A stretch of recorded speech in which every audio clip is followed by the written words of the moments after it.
Hey everyone, this is Maddie Regis, paid media manager at Automox, and we're back with another episode of IT Insiders, which is Automox's podcast that introduces you to the people behind the product. And this month we're talking about drinking our own champagne or Automoxers using Automox. So we are talking with Colby Hall, who is our team lead for IT operations at Automox. So we'll chat a little bit about his background and how he uses our product every day. Thanks so much for joining us, Colby.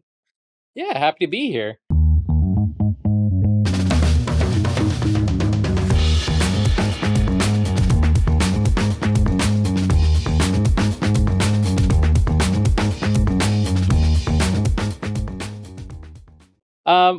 My name's Colby. As far as my background goes, I've started in call center. I have done field service operations. My last role, I was actually focused as an MDM administrator, and then when I came here, about 3 years ago now, I actually started as a member of our help desk team, and just kept on moving up and up through the positions, and now I'm here as a team lead. So yeah, it's been a wild ride.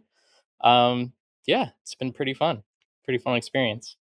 Awesome. Love it. So I ask this to everyone on the podcast, which is if you had to give our company a name that wasn't Automox, what would it be? I Maybe it's because of the recent movie I watched, but I just watched some of the old Wallace and Gromit stuff, and I love that kind of animation style and just that kind of 60s advertising era. So I think it'd be something along the lines of like Patch-O-Matic. You know how he always does his machines as Omatic something. And just with that, either like claymation or like an early 60s TV kind of ad setting would be pretty cool, like 50s, 60s. I love that. Yeah, we'll have to get our design team to see if we can design a Wallace and Gromit style claymation auto. I think that would be super Yeah. fun. Yeah, he almost matches already. It's pretty close. Yeah, yeah, that's true. Cool. Okay, so let's talk a little bit about drinking our own champagne. What does that mean to you at Automox? I would say what it means to me is that we put a lot of our values and security practices to work. And a little bit of examples around that, right, is that we practice least privilege. So a lot of our accounts are separated based off of normal users and then admin users, as well as what resources or actions those accounts need to have. So obviously, a normal user isn't able to go in and start changing patching settings or kick something off of NDM service. So there's that. There is staying in the know, so just keeping up to date with all the latest tech news. Any sort of vulnerabilities or service issues that come across, we always try to stay informed. Keeping our endpoints in a healthy state with the Automox product. I think that's a really big one, and making sure that all of our devices are patched, they're all healthy, any issues there, and we go through, report on it, and remediate it as soon as we can. Um, Last but not least, and I think this is actually really important, is that internally we actually treat our IT department as a customer of Automox. So we actually have our own customer service representative that helps us go through our account. We do monthly and quarterly evaluations. And not only just do we completely treat it as if we were a customer, but we're also able to give feedback both to product, customer support, and actually we've helped enable quite a bit of features, troubleshooting them, and implementing new stuff that everyone else can enjoy. So I think that's pretty awesome. Yeah, that's super cool. I mean, it's like our product and customer team can get the most in-depth inside look at how people are using the product. So that's great. Definitely. Cool. All right. Well, I'm going to bring up Worklets. Obviously, that's a big part of the Automox product, the Automox system. So yeah, tell me a little bit about how you all use Worklets within the IT department at Automox. Yeah, we use a lot of the standard ones. So obviously, app installations, and also the evaluations part of Worklets is really, really handy when you're going through and trying to scope out certain devices. So you get a little bit of smart evaluations there. Obviously, warning on batteries, health, and notifying us if there's any issues with certain devices having, those batteries start getting a little bad. And before they start swelling up all the way, you have a little bit of notice, which is helpful since we're all remote. So, really big health there.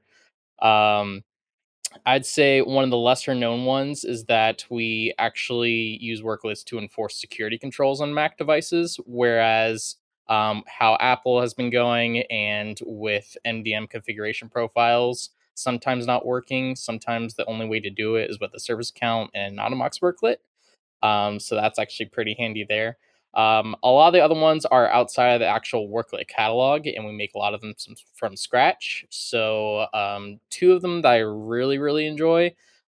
We have one that actually goes through our fleet and evaluates it on a sys compliance benchmark script, and then gives a pretty much like a rating or score via API out into a pretty much CSV sheet, Google Sheets, whatever you happen to use, whatever your flavor.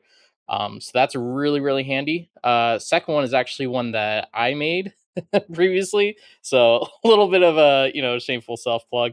It utilizes Automox Rapid 7 and Google Drive. And essentially it goes through, you can either, manually run it or you can run it on a schedule. It'll go into the device as long as you know the log file location. Grab the log file. Using Rapid 7, it will encrypt it, decrypt it upon dropping it off, and then it'll drop it off into whatever file share or file storage service you have. For us, we use Google Drive, and then we just have a shared folder that can access. And that way, you don't have to pester your end users for log files and go through the whole kind of drama and issue of them trying to go through and find it. Hey, go to var log blah blah blah blah blah. Instead, you can just grab it automatically. Yeah, that's super cool. It's always, I love hearing, the millions of different ways that you can customize the worklets. I feel like I learn a new one every single week. And also, if you are not super familiar with worklets, you can check out some of our previous podcast episodes to learn a little bit more about that. But I think that gives you a pretty good insight into how flexible and creative you can be with them, which is awesome. You mentioned Rapid 7, so obviously they help us to remediate vulnerabilities.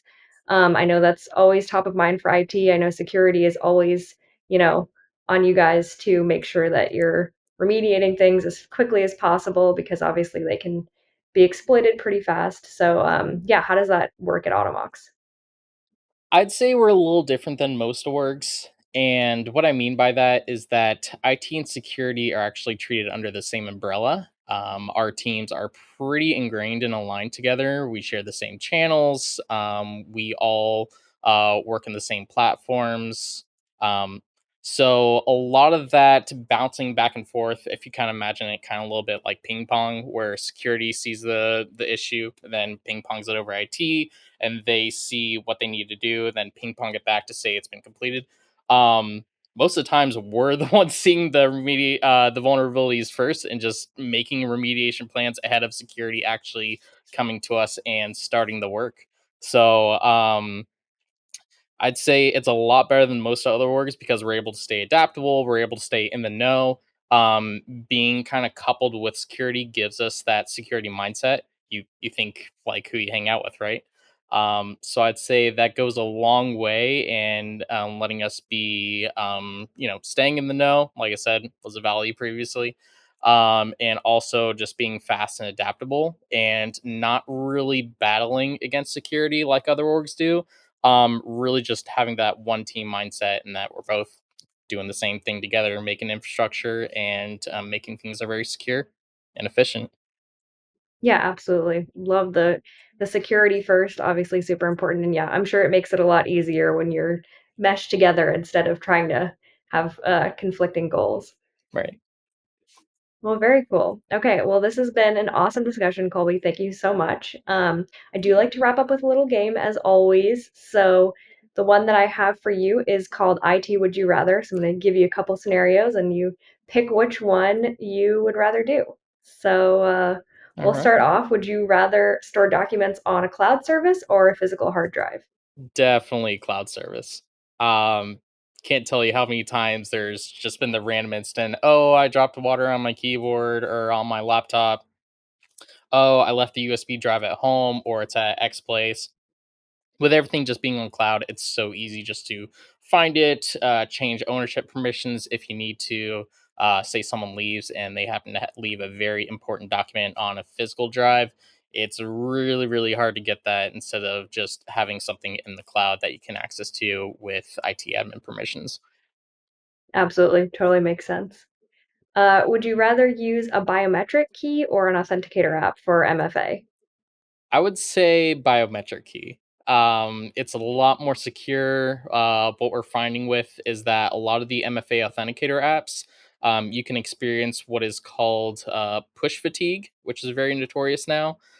So a lot of attackers, they'll go through and they'll just keep on, if they find the credentials for somebody, they'll keep on pinging their MFA notifications on their phone. And we don't think about it so much just because, we use our phones for everything, but if you start getting 20 million pings a day for accepting and approving that MFA, eventually at some point you're either going to uninstall the thing, which you're not going to do because you'll lose your MFA factor, or you'll just cave in and press accept. So with a biometric key, a lot of that is kind of pushed out the door. It's a lot more secure. It's a better security posture for sure. Okay, good to know. And last but not least, would you rather make a system-wide policy change or patch endpoints? And I'll be curious to know if this answer is maybe different because you have the Automox product. So, I I would actually probably say both. I was trying to think of it, and it's funny. There's a saying that I keep on saying all the time. There's this really old El Paso commercial where they talk about tortillas being soft and hard, and then the girl goes, "¿Por qué no los dos?" And then everyone calls out for joy. But really, you should really just embrace both. You need policies in order to help guide people. Sometimes they just need to know the proper way to do things, and then patching endpoints is kind of the other half of it. So I'd say there are two separate entities that just both work really well together, as well as they're managed properly. two sides of the same coin. Okay, Right. cool. I like that. I like that answer. All right. Well, I'm going to leave our listeners with a discussion topic for the Automox community, which is great. If you have not checked it out, definitely do so.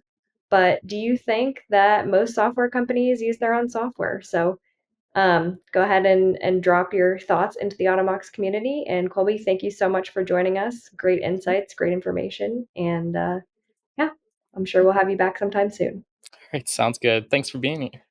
Thanks.